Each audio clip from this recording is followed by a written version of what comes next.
Hey, hey, how did your New Year's go? Um, I dropped off a belated Christmas card to a neighbor that does not live on my floor, but either way, I was like, I'll just bring it to you because I'm never going to run into you seemingly, right? And she's like a sweetheart. She's an old church mate, you know. I don't go to that church anymore, but she's an old church mate, and that's really she's a sweetheart. So but we never talk, like seriously, just like talk. And when I dropped this card off, she was like, "Oh, that's so sweet. Don't mind my hair. It's all nappy. Her hair is beautifully curly and gray, and she's tall and beautiful, but she's one of those pretty people that don't even know it, right?" And she said, before I left, as I was leaving, she said, "Hey, can I tell you something?" And I was like, "Yeah, what's up?" She said, "You look so good. Whatever you're doing, like, just keep doing it, cause you just look really good." And I literally, I'm trying not to do it now. I'm trying not to do it now.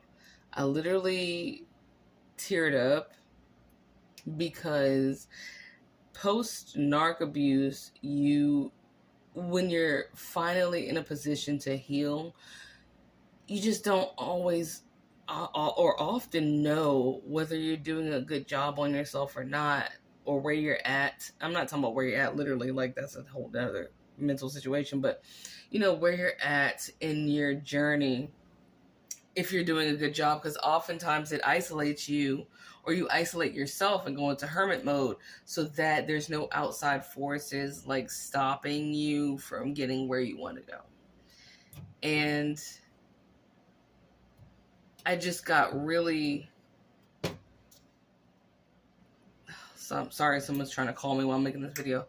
I just teared up because through her, God was telling me, like, stop being so harsh and hard on yourself. You are doing phenomenally well, especially compared to what you were like with that narcissist, right?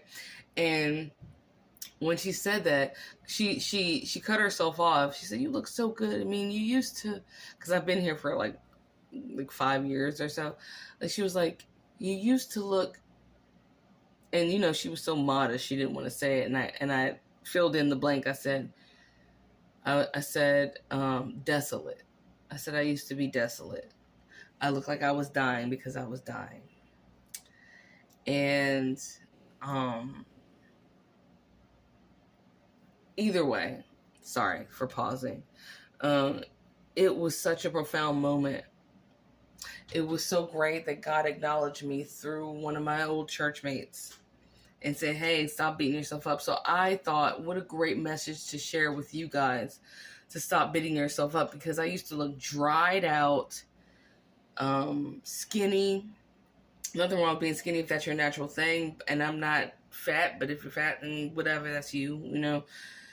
The point is, I was unhealthy. I was thin. I wasn't eating. I was a major alcoholic. I was smoking a pack of cigarettes every 3 days.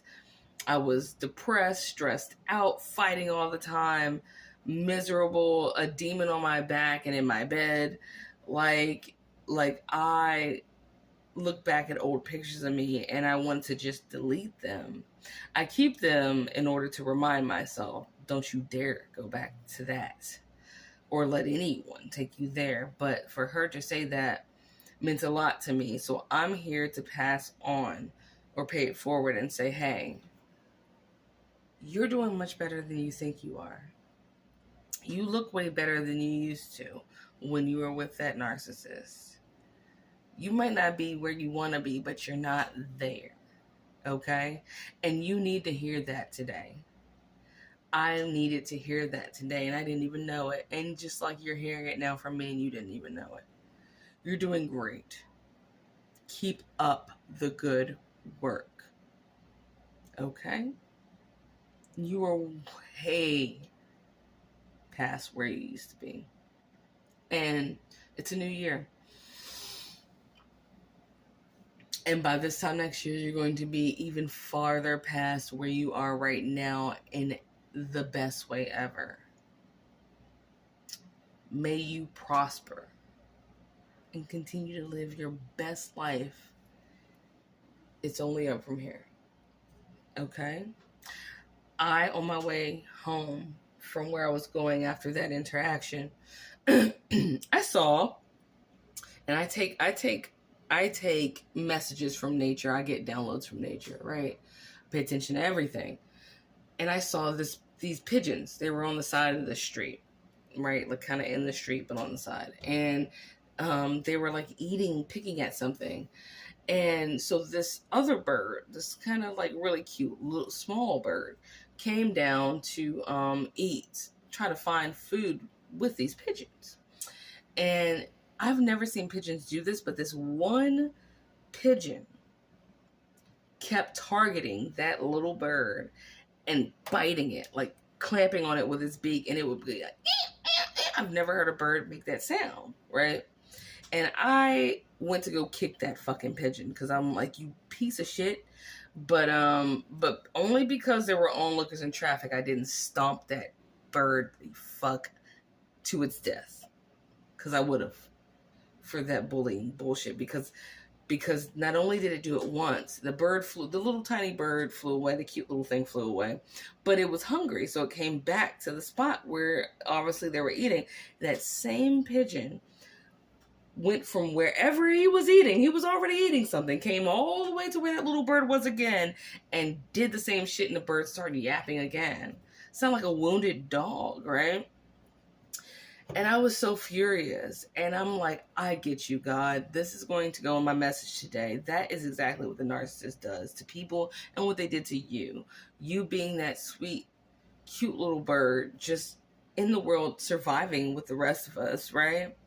And this grody, dirty, gross bird that no one really likes pigeons except for Mike Tyson and homeless people. Let's be real, right? No one gives a fuck about a pigeon. They're dirty. They're gross as shit. I mean, I personally saved one once, but that's just because, like, I have a good heart. But, like, but it was never cute. Even the one I saved was ugly as fuck, right? But, like, still. No one really likes pigeons. No one likes those narcissists. No one ever has liked them. They're grody. They're pieces of shit.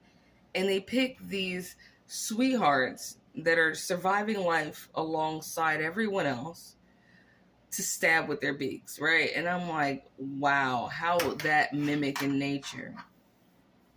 Anyway, I said all that just to come back and say this. Little bird, you're doing great.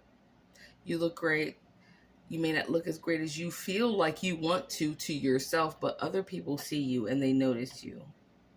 I feel your presence and I notice you.